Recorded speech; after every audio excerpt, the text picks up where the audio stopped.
Hi everyone, it's so good to be back and discussing with you all again.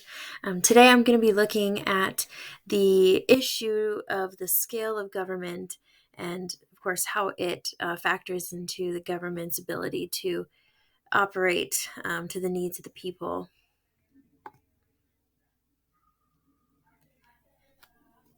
So, the scale of a government is an important conversation, especially among those forming the government.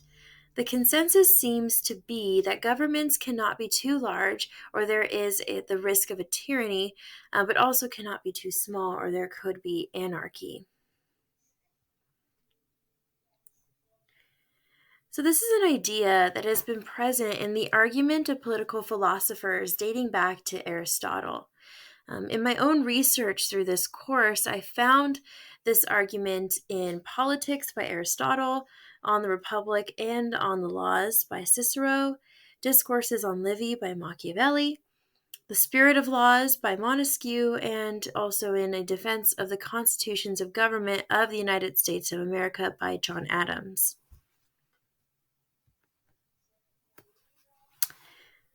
Starting with Aristotle. Aristotle argued in Politics that tyranny is the worst form of government and must be avoided, insisting that a smaller government would be the best way to ensure that tyranny cannot exist.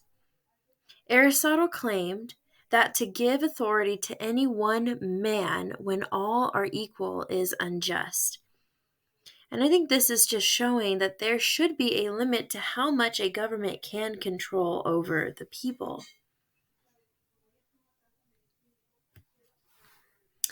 Machiavelli, in particular, argued for the limiting of the role of government over the people in Discourses on Livy. He wrote that a social contract was the origin of government and should be honored as a contract with the people.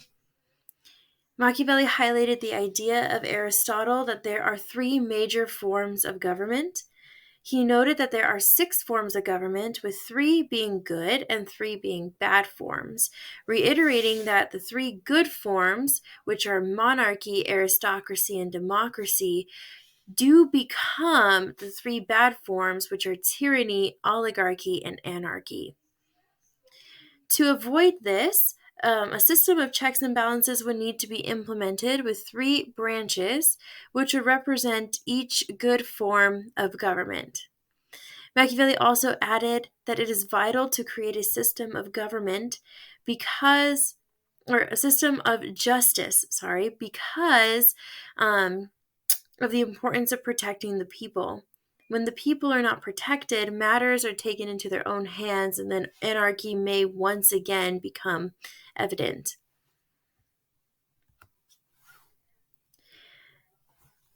John Adams argued something that's a little bit similar to this, but he added to it, believing that it is important to limit the scale of government on the people, but to also limit the scale of the people on the government. In order to do this, there needed to be a balance of powers of government. So again, the idea of checks and balances. With this, there would be 3 separate branches that check on each other, and they are the ones that determine the laws of the nation. But the people are the ones who decide who goes and sits in the government and decides on these laws. Forrest MacDonald points out in his book, Novus Ordo Seclorum, that restructuring Congress helped to ensure peace, welfare, and security for citizens and their liberties.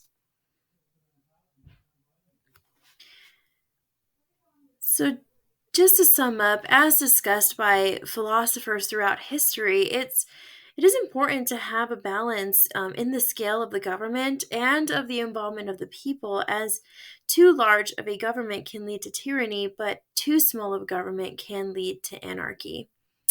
Thank you.